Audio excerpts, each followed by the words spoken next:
Okay, so hi, my name's Jimmy Coultas. I'm from Skiddle, and I'm here today with Brian Campbell at Clinic. Sort of opening up the Threshold Festival. And what we're going to be doing is just talking about Brian's time within music, sort of how he got to where he is today, and generally just about stuff in the Liverpool scene in general. So I think what we'll start off by doing is we go right back to the very beginning. Yeah. So can you remember your earliest memory of where you thought music, right, this is for me? I actually can't. I think the very first single I ever bought was Bright Eyes by Garfunkel. So I think that did it for me, kind of thing. But no, I can remember, so like, my father's always been really into music. Yeah. And there's always been music in the house. So like listening to things like the Everly Brothers, Elvis, Johnny Cash. So it's a really good education from good parenting, really. So how old were you when you bought the Art Garfunkel? I don't know. I think it must have been about.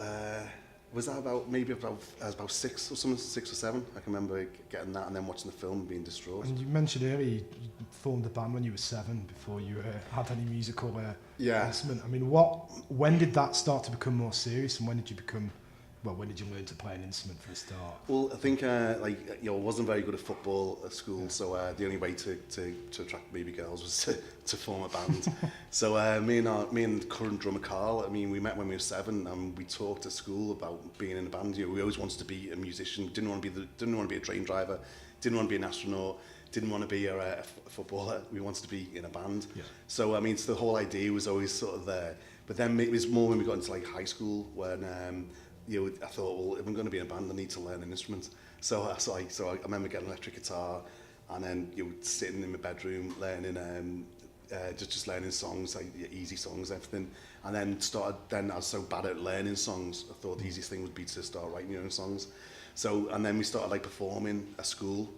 At that same time, the other 2 guys in the band, Aidan and Hartley, they were in a different area of Merseyside, and they were playing in a band at school as well.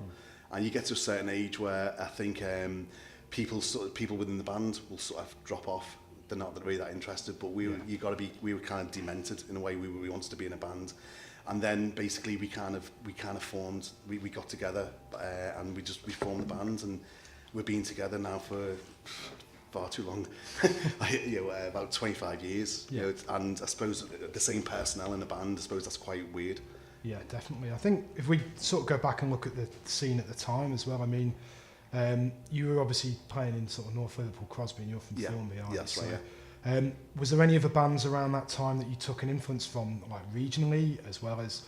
Not really. I mean, I suppose even like from my father, I mean, my dad was always into like American artists. My dad actually went to see Roy Orbison play at the Empire, but he walked out in disgust because the Beatles were higher on the bill. Yeah, and my dad kind of grew up with the Beatles, and there's a bit of like that, I think he just wasn't into the Beatles or the Stones and things like that. So I suppose there's always like American influences have always been kind of current to us and within the band. And you sort of find when you speak to like American bands, they think British bands are far cooler. It's that idea of the exotic, isn't it? Yeah, it's like grass is green on the other side sort of thing. So when we're talking with American bands, they've always sort of talked about English bands and stuff like that, and but we're always sort of like asking about the American stuff. Okay. So obviously, before you became Clinic, you were in a band called Pure Morning. Yeah. So there's a story behind the name of the band, isn't there? Well, there is actually. Yeah. Well, basically, we formed the band. We were called Jellystone Park for a while, and we were playing around Liverpool, playing around clubs around like Manchester and stuff like that. And then we became a band called Pure Morning. And basically, at that time, we went to university. Because back then you used to get a grant, so our grant basically paid for demo sessions and going down to London and trying to get A&R people to see you. So we formed the band Pure Morning. We set up our own record label called Aladdin's Cave of Golf. That was a little bit later, but at that time you sending cassettes down to A&R people. They were saying that they'd come and see you at London gigs, so we'd club together to buy to hire a crappy transit. They would probably reach about 44 miles an hour if you're going downhill. So it'd probably take about 8 hours, 9, 10 hours to get to London to go and do a gig. And basically, A&R people wouldn't turn up. Like we've had the cats died, it was my mum's birthday, stuff like that. So you're kind of flogging a dead horse. So but anyway, so we went to university. We funded a lot of recordings ourselves from our grants. And basically, literally the day we left university, we got offered a record deal by Radar Records, who are a subsidiary of Warner Brothers. And we were kind of told by the A&R guy, don't worry, you know, that your first album will sell not great. Your second album will sell a little bit more, and your next one will be like mega. And they kind of compared it to like the Smiths kind of career at the time. Yeah. So we went off to London, recorded an album. We did all right. John Peel picked up on us big time. He championed the band. He's been a great champion throughout our career, to be fair. And there's a band called Placebo. They offered us to support them. So we played like Brixton Academy, and they actually named one of their songs "Pure Morning" after our band. So yeah, so from that, basically, then the next thing, so you're doing okay, you think you're doing all right, you're about to go and record the second album, and then you get the phone call that we got dropped. Basically, an accountant came in from Warner Brothers, looked at the books, said how much we spent on Pure Morning, how much they brought in, dropped them. So it's kind of like, it was like a devastating thing. So we were thinking, what do we do? How did you, so you talk about that being like devastation and disappointment. How do you pick yourself up from that? You got to be demented. You got to have the drive and determination just to keep going. And the belief. Did you ever think about quitting at that point? I don't think we did. I don't think we did. There's talks like, what do we do? Do we continue as Pure Morning? But then being a drop band is kind of like, no one's going to, probably not anyone's going to really touch you, because you've got history, maybe because you didn't do too well with another label. So we just sort of thought, well, let's completely change our whole sound, our whole look. And then we came up with the idea clinic, and that's where the masks came. Mask came from. Yeah, and I think basically the whole idea was just like that was only going to be like just for the first few promo shots and for the first few gigs. We were only going to wear the surgeon's gear, but it's kind of stuck. Nice. Well, on the topic of that, I think that one of the things that sets you apart is the mask, and then obviously when you were recording music and you're using vintage synths and gears that you find in a jumble cell and stuff. I want to talk to you about how calculated a move that was, both with the music, using these old rustic recording techniques and software. Yeah, I think it's basically it's kind of it's every step of the game you've really got to kind of like try and stand out. And at the time, say when Clinic were forming, it was on the cusp of like kind of Britpop, and there's a million different, so like Oasis were big, and there's a million different offshoot Oasis bands like Sound Likes. So we just thought like don't get involved in the scene, because scenes die out, and then eventually you as a band will die out as well. Okay. So we just tried to be completely different. But then again, I guess maybe the music we were listening to was kind of quite eclectic, quite different, and we tried to bring all that, some dub stuff, some reggae stuff, but still guitar stuff, and amalgamate all that, and I think getting a different sound. But definitely by buying the Philips keyboard, the Philips Philly Recorder, from the Echo for £5. I mean, it's a home keyboard, but when you put it through a Vox amp, it sounds great, and that's kind of, I suppose, a bit of our trademark sort of sound. So it was messing around with things, different ideas, different Echo tape loops and stuff like that.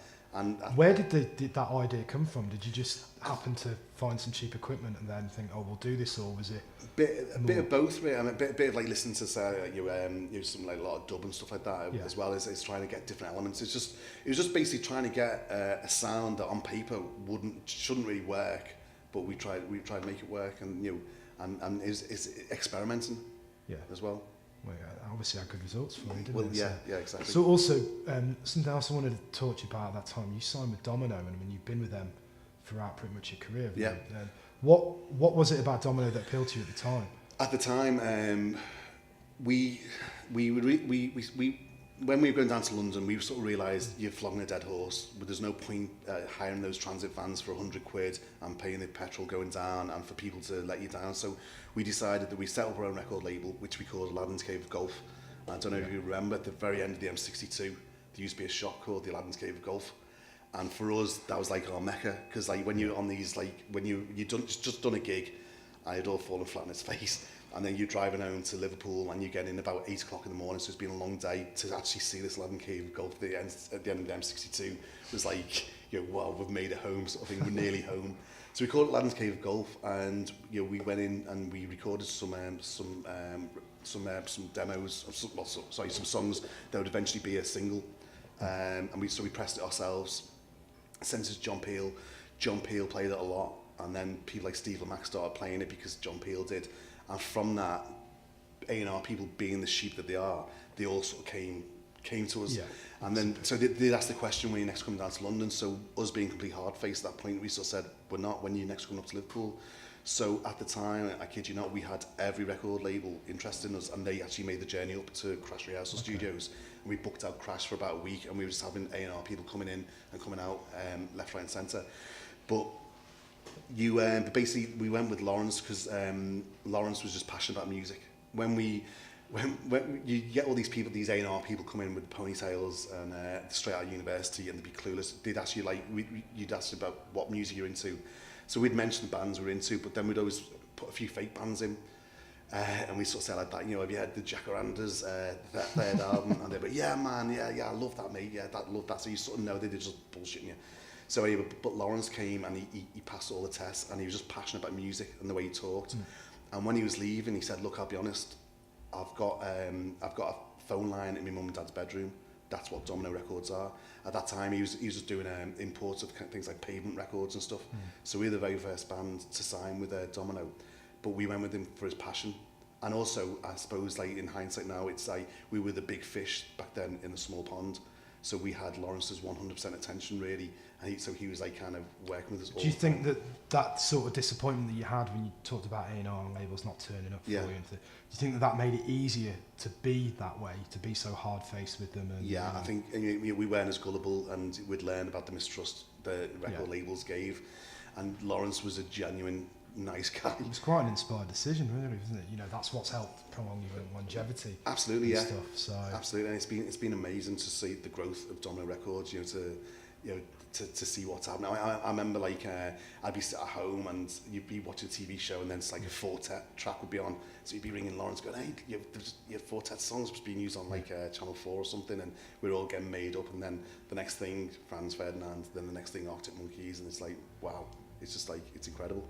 Has there ever been any thought about going to a different label, or is it just with them for good? Not at all, no, not really. I mean, we've at the moment, Aidan Hartley in the band, they've done an offshoot at the moment, which is going to be released on Domino for Record Store Day, called Higher Authorities. Okay. And Carl and myself, we've done an offshoot called Lost Tapes Record Club, and basically we've done the Lost Tapes Record Club. I mean, I suppose if you've been going, what we tried to do was every 2 years we released an album.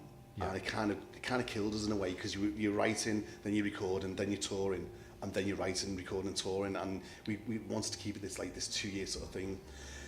So we after the last album, Free Reign, we just sort of thought, well, listen, let's just take our time, let's enjoy it. I mean, we were getting some offers to go to some amazing locations to go and play.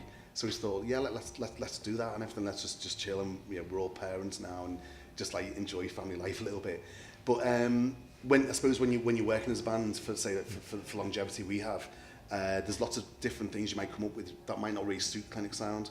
So say Carl and I, we kept those sort of things, and we've sort of done stuff with the Lost Tapes Record Club. But what we wanted to do was, I mean, we'd record Internal Wrangler, our first album, our second album, working with just around the corner here at Parr Street Studios, and the next thing you'd sort of see, so you'd be recording them, and the next thing, people in Japan would be buying it, people were talking about it, and we want to sort of understand that process of actually doing it. Yeah. So Carl and I, with the Lost Tapes Record Club, we come up with the ideas, we record them, we mix them, we master them, we come up with our own artwork, and we actually distribute it ourselves. So we wanted to sort of learn about that whole idea of what is, and I think How has that process been for you? It's been brilliant. I mean, someone bought one the other day from Waterloo, and I was going to go and hand deliver it. I just thought it would be quite unique, because it'd be the whole process. Yeah. So it's actually, you've come up with the idea, you've done everything, and then you're actually hand delivering it. But I let Postman Pat deliver that. But I just sort of think if every band did that, they'd appreciate. Well, you'd understand the process a lot more. You do, yeah, and you'd be, and you'd understand why doing press and everything is important. Yeah, when you're on tours and everything like that. It's a bit like a music version of Total Football, isn't it? Absolutely. You're playing a different position. Absolutely, yeah. So well, it's interesting to hear. Sort of on the idea of that sort of DIY ethos. Obviously, this weekend, and one of the reasons we're here is for Fresh Old Festival. So you grew up, and you said there was almost I'm trying to think now the best way to say this, like a detachment from the Liverpool band scene. How do you compare sort of the scene in 1990 to 95 to where it is now in Liverpool? I think it's drastically changed, and it's changed for the best, because I think there's all these little entrepreneurs and people doing it for themselves. So you got like people like Chris Carney, Threshold Festival. You got Craig Pennington from Liverpool Sight Festival, and you got and then the Sound City. All these great little festivals. Actually showcasing what we actually do here, and it's a great thing for young bands as well to strive towards, to actually get on the bill.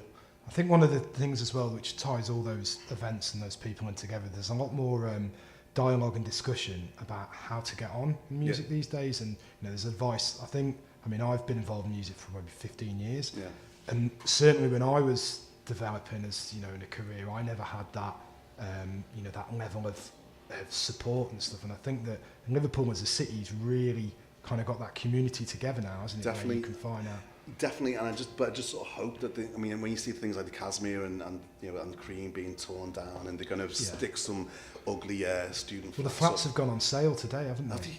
Yeah, Really? they've not been built yet, but you can get like a bed sit for 80 grand apparently. I saw that. Yeah, well, yeah, I think, and I think now with the Baltic area, I mean, I just sort of hope that it's not the same thing's not going to happen to. Developers aren't going to move in there, but I just sort of think it's great that the people are getting together and actually being on.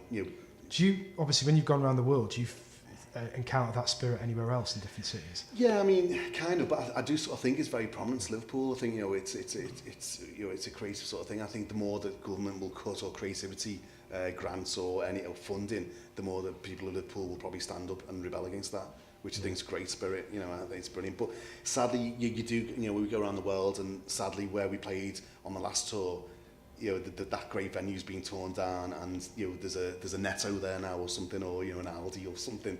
And I think it's just sad that it always seems to be the creative hubs of cities that always sort of get eaten up. And I think, that's in London's a huge problem, isn't it, with the gentrification? I think they've just introduced a law actually to stop that from happening, where if a music venue exists, you can't apply for planning permission unless you've been there longer than the venue. So really? That said he built a flat over the road, and someone in the past you could basically kick off and say I don't want the noise, even though that building's been there less times. I think there are measures going to shift that, but that's encouraging. I mean, stuff of what happened with the Casimir and Cream. I mean, it's just it's such iconic spaces for what the city's about. It really is. It really is. I mean, and one of the best gigs. We've played everywhere in Liverpool. Again, longevity we've been going. But one of the best gigs we ever did was at St Luke's Church up the road. We did it for Sound City, and it was that was phenomenal, because it wasn't a room. I mean, because you play a venue, sometimes it can just be, you could be anywhere. You could be in Tokyo, you could be in Scunthorpe or whatever. But that was fantastic. But again, you keep hearing about things like maybe are they going to tear that down, and bulldoze it and turn it into a Netto or something. I just don't trust the local councils. Well, I think there's always but music has that ability, doesn't it, to kind of evolve and morph. And the Casimir, I think they had their new venue sorted. Yeah. And in a weird way, it kind of it gives them the opportunity to rip it up and start again, doesn't it? Yeah, absolutely. Yeah. I mean, that's great that they've got a new venue and everything. And it's all. But it's still sad, isn't it, to see that? Yeah, it really is. I mean, all them special nights that people have had at these venues, the personal and emotional attachment. I mean, same thing happened like when we first got signed. Well, when we first set up with As Pure Morning, we were signed to we had the same management as New Order and Joy Division. So we had a lot through that. We had a lot of to do with Hacienda. And then now it's really sad to see the Hacienda are now just executive flats, aren't they, or something. It's just absolutely. And it's still called the Hacienda as well, the Hacienda Flats. They're trading on that identity. Exactly. To get, if you went out now, come home to the Hacienda. It's so like vapid, isn't it? And goes against what the soul. And I think they've even got all the pillars in the car park are yellow and black like they were in the club. Exactly. I know. It's a travesty, really, isn't it? Yeah. But there you go. But I think it will happen, and I just hope it doesn't happen to the Baltic area. Well, fingers crossed it won't. Obviously, we touched on the fact that you've set yourself apart and stuff, and there's almost this aura and mystery about you as a band when you first came out. When you did that, sort of the late 90s, the internet was completely in its infancy. Social networking just didn't exist. Do you think if you were 25, 30 years younger and you were starting up now, do you think you would go for the same policy of making yourself that little bit different and otherworldly, or? I think even more so, because I think nowadays with social media, I mean, like that everything's given to you on a plate. You know, you can know about everything from an artist you want to.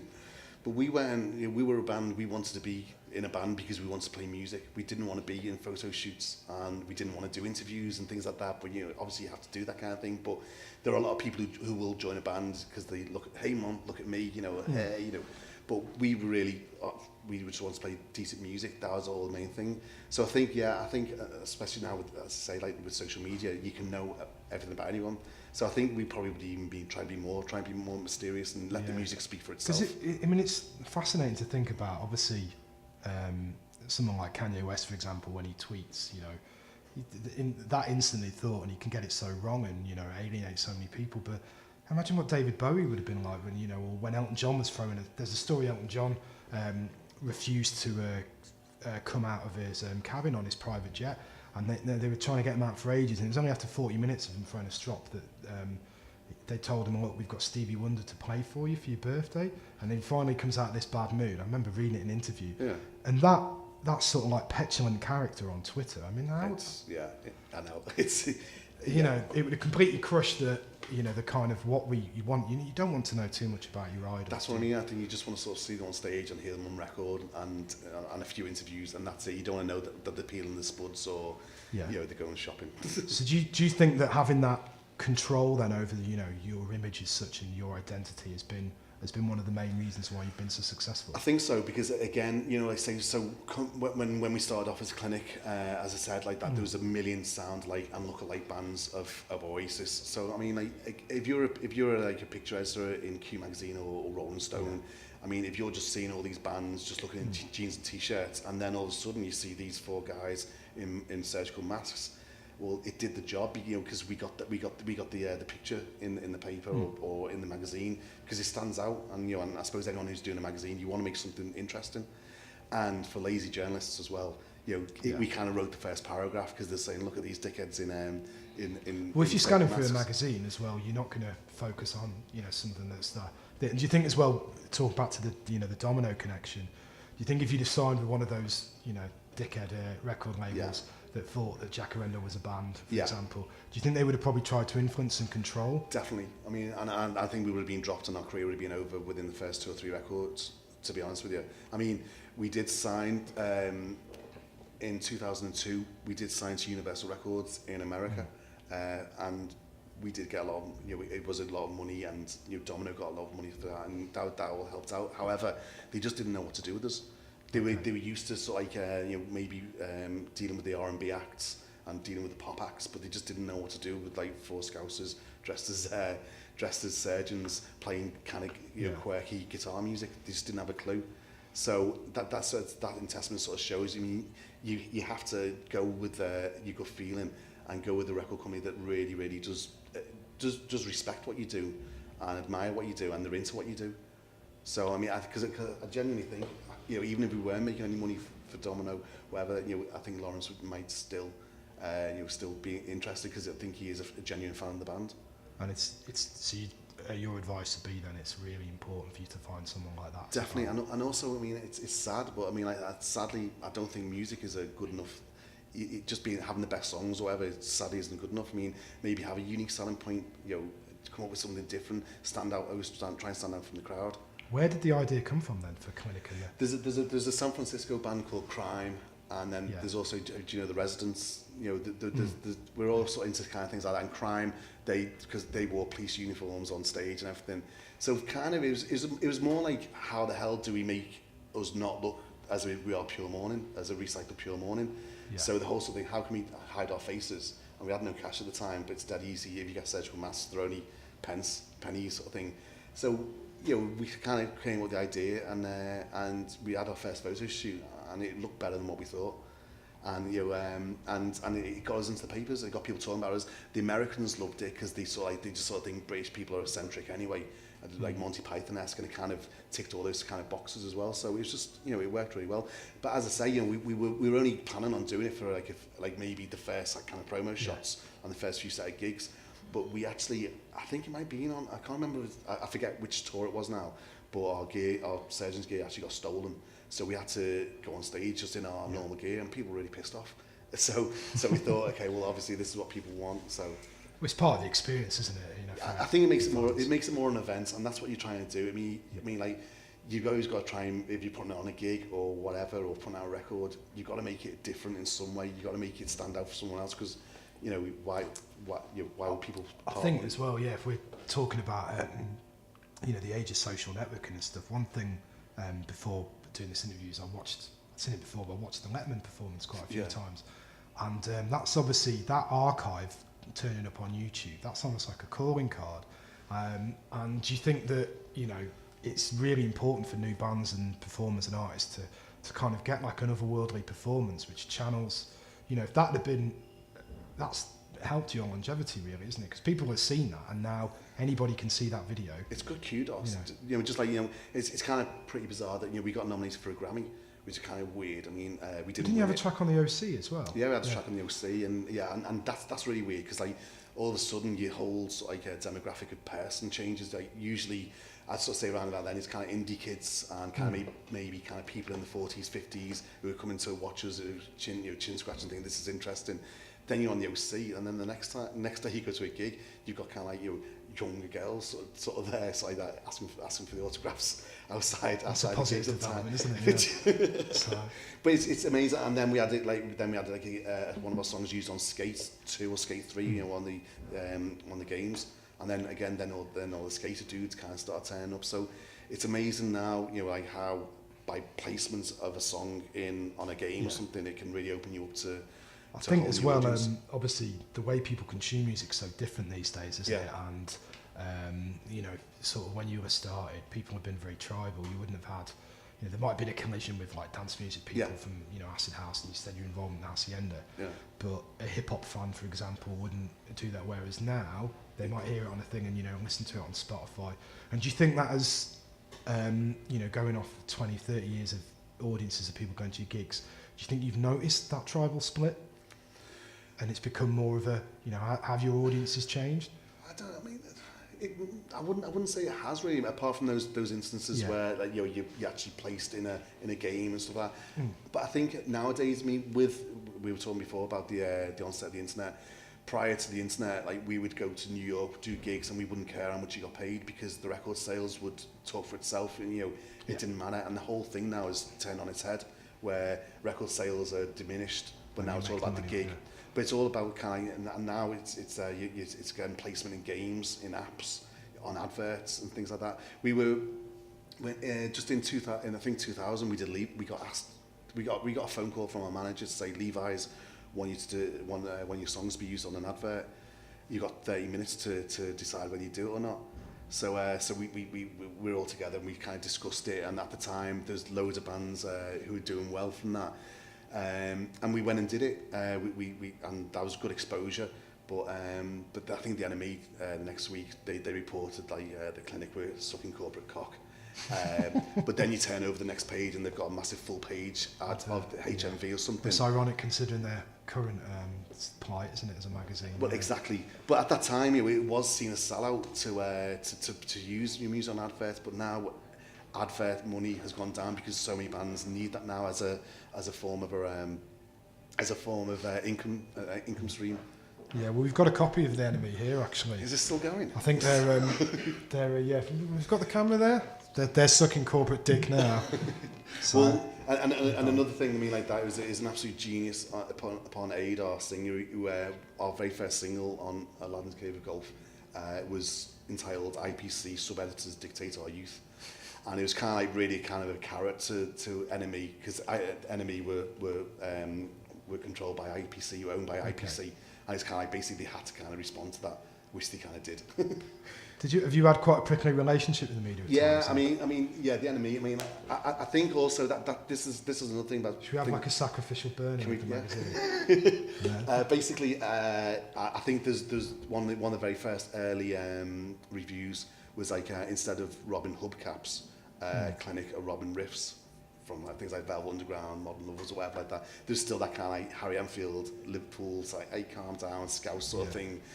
And also, you know, like it's the same around the world. I mean, I always find, you read about any Liverpool band, they're always kind of compared to the Beatles.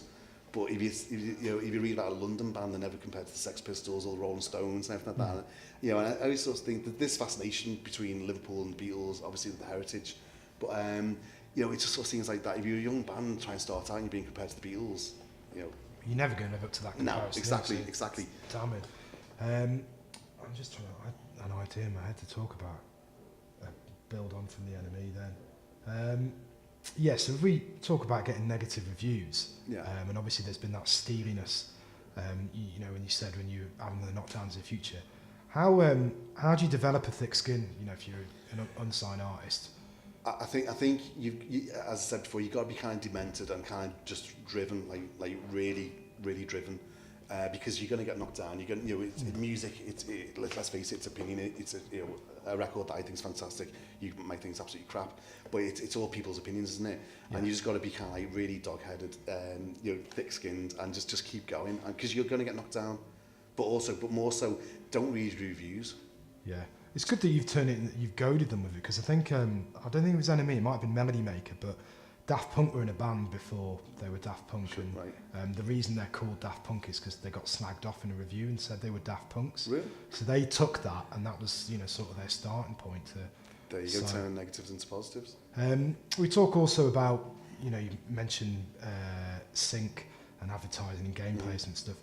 Do you think that's been another one of the secrets of your success, that you've spotted the way that the music industry is developing and you've jumped on these trends at the early stage? I'd love to say yeah, but to be fair, it's been a happy accident. Yeah. It's a happy accident, and people, I mean, like say we've done some amazing like tours, like say with Radiohead, Arcade Fire, Pulp, you know, and we've had some amazing like say film syncs and games, but it's been kind of people coming to us. Whereas there was a trend back when we started where record labels would pay to play, so you'd pay something like, you know, $100,000 to support, you know, Oasis or something like that, you know, because the exposure you get would probably be worth it. But we've been really lucky that these bands have actually come to us and invited us on, and we've actually been paid ourselves and treated really nicely as well. So I'd like to say, in answer to your question, I'd like to sort of say, yeah, it was all kind of, it was all a great strategy, the master plan, but no. So, do you think that's important though, that musicians do explore these other ways of making money? I'm so strong that musicians really have to have like really good business acumen nowadays as well. Especially like record labels now expect you to do a lot of your own marketing and online, sort of like, you know, Facebook and things like that. So, and there's a lot of people who want to rip you off. So I think you need to sort of know like what's coming in, what's going out, what you know, how much things are costing. You need to keep an eye on it all and everything, and you need to keep an eye on your contracts. I think because you know, because otherwise you're going to get ripped off. Okay, that's excellent. I'm just trying to think. Yeah, if we talk about the tours, then you said you supported Radiohead and all these. Is there any salacious stories you can reveal to us from any of those?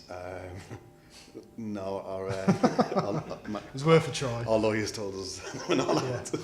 No, I mean, everyone sort of thinks you go on tour and it's this like, it's going to be like sex, drugs, and rock and roll. But sadly, you know, it's not like that at all. Yeah. So no, I mean, because this is the whole sort of thing.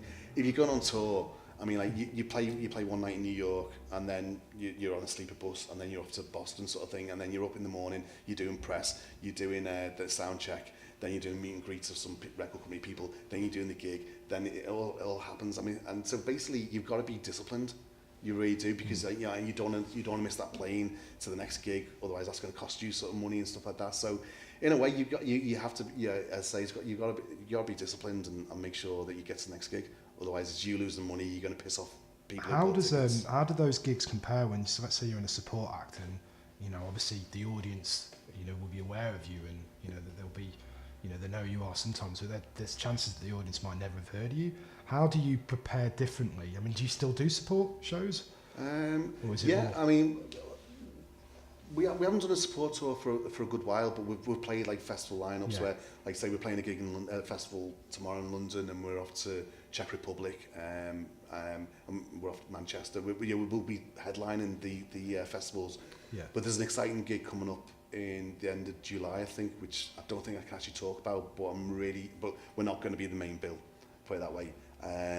Yeah, but I think we just go and do what we do, sort of thing, you know. So you never alter your approach. Just do it. No. I think you just show people what we are, sort of thing. That's the best thing. And if some people like it, then great. Because let's face it, when you're a sport act, 9 times out of 10, you're getting in the way people don't really want to go and see the support act. They want to see the main band. If that. So if you get like a few record sales or a few people getting into you because of that, then great and brilliant. So obviously, talking about festivals as well, and you played Glastonbury, didn't you, in the early days? How do you think festivals have evolved over sort of your tenure? Because in the 90s there was like 3 or 4 big ones in the country, and now there's 400 or 500, if not more, festivals a year. I mean, a lot of the iconic ones like the Glastonbury, Leeds, Reading, have just gone. They're not what they used to be. They've got a lot more corporate. You can charge your phone. That's why I'm kind of here today, because when Chris asked if I'd do it to help support the Threshold Festival, I'm buying up for kind of festivals like new festivals. I wish them the best and everything like that. And these are the kind of festivals we'd love sort of playing.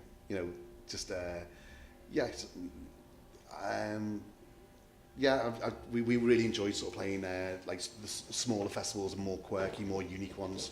Do you think that sort of intimacy of these events means you get closer to, I don't want to use this as a bit of a horrible term, but genuine music fans as opposed to people that are just there because they want to get wrecked, big event and stuff? Yeah, definitely. And again, it's a platform for young bands. So I mean, for when we were starting off, there wasn't as many. There wasn't many festivals in Liverpool to play. There's maybe 1 or 2 I could sort of think about, and they came through. They came like every other year or something. So now it's something for young bands to actually to strive towards, and they've got a good chance of getting on maybe lower down the bill, the threshold, because they support local acts as well. Yeah, well, I mean that's the Catfish in the Bottom, and they're one of their first ever gigs was at Sound City, and now they're back as headliners, isn't they? And sounds, exactly, which is phenomenal. It's just great for that story to kind of come full circle, isn't it? And of course, it's fantastic. And I think as well with festivals now, you've got sort of niches and genres of music get explored much better. So you guys have played the Sight Fest, and the different locations. Yeah. And that would have been unthinkable, 15 years ago, that there could be a festival just based around Sight Rock. Exactly, but now they're popping up everywhere. So I mean, we're doing great because we've almost been labelled as Sight, which is fantastic, and we're getting to go to these amazing places. Like we were in the Azores last weekend, for a Sight Fest, we're off to I say Czech Republic. We've played Sardinia, Sicily, all these amazing places. I mean. We got invited to play Bognor Regis on the same weekend as we did for Sardinia. So you sort of weigh up the pros and cons. So we kind of went with the Sardinian one because it's like you could get there quicker. Yeah. Because with the motorway systems, and plus you got the. How much when you've been travelling? How much of the world have you actually got to see, or is it just literally been wham bam? You don't. In and out. That's the thing. I mean, we've been to places like Tokyo, we've toured America and everything like that, but you just don't get to see any of it. So again, you could be in backstage at Scunthorpe. You could be in a venue in Scunthorpe for what you see. And especially when you're on an American tour, it's like a conveyor belt. You gig, pack down, get on the bus, sleep. You're in the next venue. You're doing interviews. You're doing sound check. You do the venue, pack down, and it's like that. So you don't really you get to see some gas stations and stuff like that, but that's about it. It's not like quite exploring the microcosm, isn't it? No. I'm just trying to think if there's anything else that we need to go through. I think that probably wraps it up. Can I just say as well, I mean, there's a young band that have been working with called Owls, and they're playing tomorrow night at the Threshold. Okay, yeah. What sort of sound are they? It's kind of, it's a two-piece, it's a female singer and a drummer, and they asked me to get involved with them at the beginning of last year, and basically, we just threw a few ideas around, and we went into Whitewood Studios in Liverpool. And again, they've gone for the whole DIY ethic, where they've just released the first 7-inch single, and they're starting to pick up some good press and everything like that. So I definitely recommend going to see that. Do you think as well that's something that you'd want to get involved in? Is nurturing new bands? And yeah, I mean, I just sort of like, as I say, because we're all music obsessives, and I think if we weren't getting paid for doing clinic, we'd still be doing gigs. Yeah. Maybe I shouldn't have said that, but we'd still be involved somehow, and I think it's just like now that we we decided after the last album, let's just take our foot off the gas and let's go and explore other avenues, go and work with different people, and if you find those good people, bring them back to the fold for Clinic. And so it's a good way, but it's a good way of getting things out of your system and working with different genres or different things that maybe is completely different to Clinic. I think it's a healthy attitude. Yeah, well, that side projects thing that we were talking about earlier, where you've involved in every single process of it. It's good, I guess, because there must be times where there must be ideas that you thought would have worked with Clinic, and maybe you've had creative differences and disagreements. And do you think that being able to explore them elsewhere has made sure that you've stayed together as a band for so long? Yeah, I think so. As I sort of say, I think it's nice to we've got the it's like the family. But sometimes it's nice to deviate away from the family, but you always know you can come home and it's still going to be there, and you can still go off and do the gigs, and we're still going to work together. But it's definitely nice. I think it's healthy, and we needed to do it, and we've had great fun doing it as well. And I guess finally as well, what plans are there for new Clinic music? Yeah, there's some new Clinic stuff in the pipeline as we sort of speak. Okay. So that's exciting as well. So don't know when it's going to be released or anything like that, but. But you're not on your 2-year average anymore? No. We're getting too old for that. So, okay, well, that's great. I guess, is there any questions that people have got in the audience? All of you? No? Okay, that wraps up. Very shame. Yeah? Cheers, thanks for having us. Thank you. Cheers, anytime. Thank you.